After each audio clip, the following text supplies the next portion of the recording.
Tokom Drugog svjetskog rata u selu Pranjani u leto i jesen 1944. godine odigrala se jedna od najbesprekornijih operacija spašavanja oko 500 savezničkih vojnika u Srbiji. Vojnici anglo-američkih vazdušnih snaga krenuli su put Rumunije kako bi onesposobili tamošnje naftne rezerve koje su koristili Nemci. Veliki broj aviona oboren je tada iznad teritorije Jugoslavije, ali životi pilota koji su se iz spaljenih aviona padobranima spuštali na tada za njih nepoznato tlo, spašeni su uz pomoć običnog srpskog naroda, uz slogu, saradnju i istrajnost. Operacija spašavanja savezničkih vojnika poznata je pod nazivom Vazdušni most ili Misija Halijard.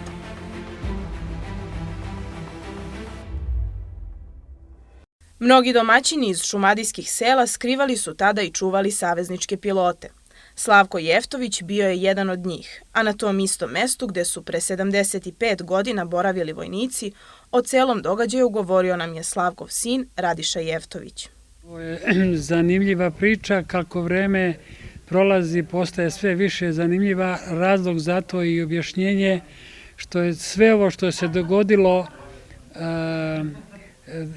ja to kažem, bilo je ispod tepiha, nije se o tome razgovaralo, umjesto da se ponosimo svojim činom koji se dogodio na ovoj teritoriji u Srbiji uopšte. Mi smo to nakon svih zbivanja po 1944. godine, uglavnom kad su ti avioni oboreni najviše u ovoj zoni, izpolitizirali kad je to spašavanje završeno, mada opredeljenje da se ukaže pomoć i gostoprimstvo pilotima nije bilo zasnovano na nekim ideološkim opredeljenjima, već je došao do izražaja srpsko gostoprimstvo. Mi skoro da nismo ni svesni koliko to zaslužuje pažnju svetske javnosti, jer je to slučaj koji se u istoriji i civilnog i vojnog ratnog vazduhoplovstva nije dogodio. Stotine seljaka iz Pranjana i okolnih sela radilo je svaki dan sa volovskim zapregama kako bi izgradili improvizovani aerodrom na Galovića polju, odakle bi se oboreni piloti poslali u Bari, a potom nazad u svoje postojbine, bilo Ameriku, Englesku ili druge.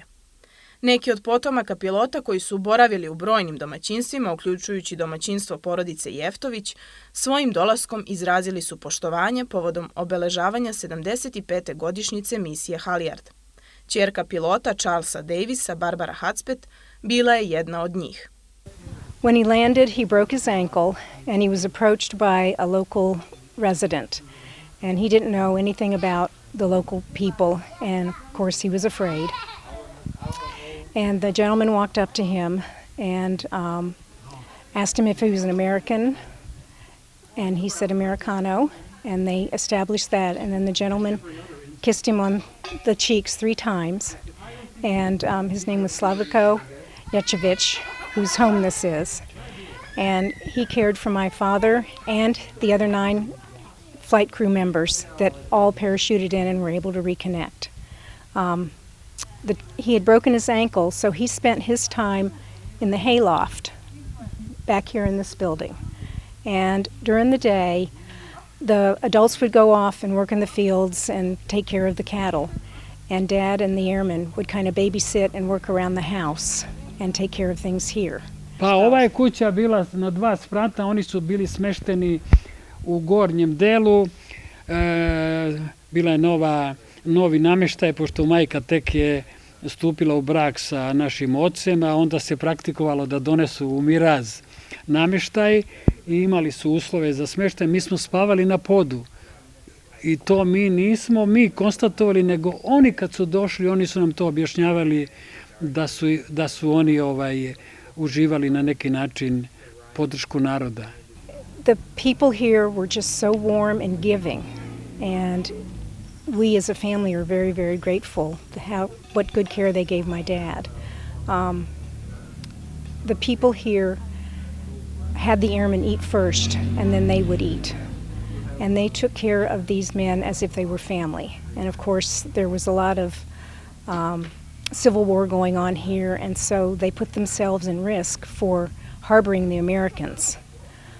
But they moved them around from time to time because the resources were so inadequate, so they had to move them from one farm to another where there would be some food. And one story that Dad tells is that they were moving him one night and they had to go through town. Of course, there's only one road to go on, and there were Germans in this town. So they put him under a haystack, and the villagers gave the Germans a lot of rakia and got them drunk so that they could move the GIs safely through town in the middle of the night. And he remembers them singing the song Lily Marlene, a drinking song, as they were being ferried through the town. And he tells the story about one night, all they had to eat was green bean broth, because that's all there was, and they shared that with the family, and everybody made do, and everybody treated each other with such compassion and humanity. Charles je nama pričao da su oni imali nalog da ne borave samo na jednom mestu, nego da menjaju mesto boravka, jer im je pretila opasnost od Nemaca. I meni je govorio da je odlazio u selo Breznu, da je par puta prespavao i tako dalje. When they were flying back from the oil fields, they'd been hit, and one of the engines went out, and my dad was the navigator, and he said, if we can get across the Danube into Yugoslavia, we have a better chance of survival. And so then the second engine went out, and then they crossed the Danube, and they kept going as far as they could because they knew the farther they could get into Yugoslavia, the more chance they had of being rescued. So when they after the third engine went out, they parachuted in, and this is where they landed. And they were absolutely right, because the Chetniks took such good care of them the time. Now, my dad was here for 66 days before he was rescued, and they were moved several times. So, again, because the resources were so slim, they had to move them from farm to farm so everybody could eat a little bit.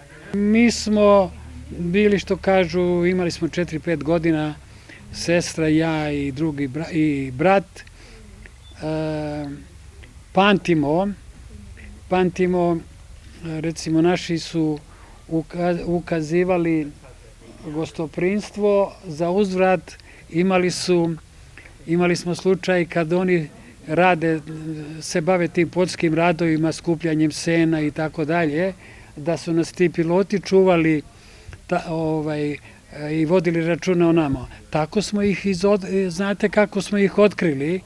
Sestra pokojna je odnela sliku gde su oni nas držali u naručju, i pošto je bio organizovan ručak za prilikom prvog dolaska njihovog, obratila se jednom od tih pilota, ispostavilo se da je to bio Charles Davis, sa pitanjem da li on poznaje nekoga sa te slike. On je čovek zaplako videvši da je on na toj slici.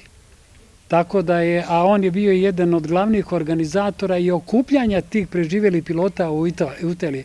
Mislim da je on bio predsjednik tog udruženja pilota koji su preživjeli i živjeli u čitavoj Italiji, su bili razuđeni, ali on je najviše se bavio time. Charles Davis, čiji potomci sada dolaze, svake godine, ni jednu godinu nisu propustili. This is our second family, and my dad has always called this his second family. We have known, I've been here 3 times. My dad was here one time before I came with him in 2005. And we've always been welcomed like family. We know the grandsons, Zoran and Ivan, very well. My daughter even visited Ivan in Italy once when she was in college.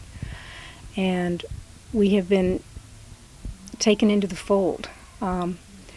We are so very grateful as a family because we know that without the Serbian people who rescued our dads, the likelihood of our being here is very slim, because if the Germans or other people had rescued them, they may not have survived the war. Cenjeni pilot Charles Davis preminuo je 2015. godine, a u domaćinstvu Jeftovića bila je i njegova unuka Barbarina ćerka Viktorija Rivera.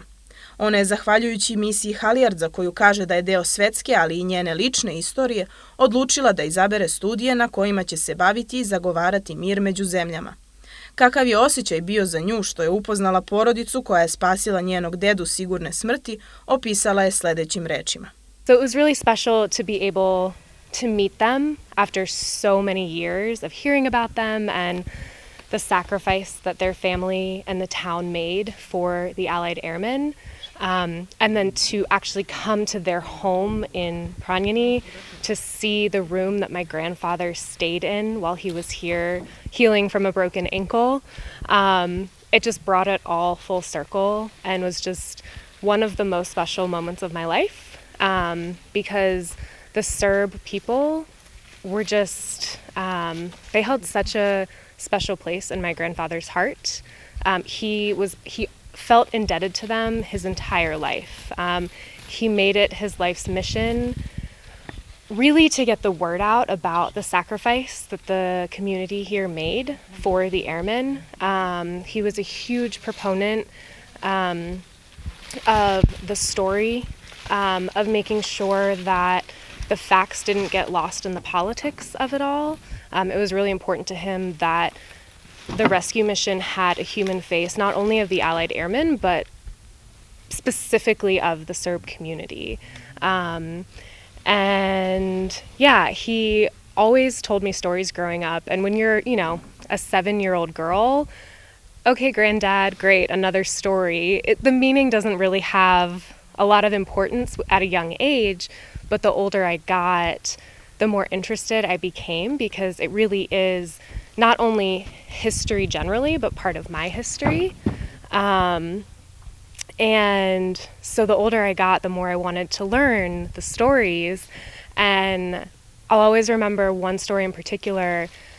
My grandfather, his plane was shot down on D-Day, so June 6th. But he didn't know it was D-Day at the time, right? He was in Yugoslavia. And his birthday is June 8th.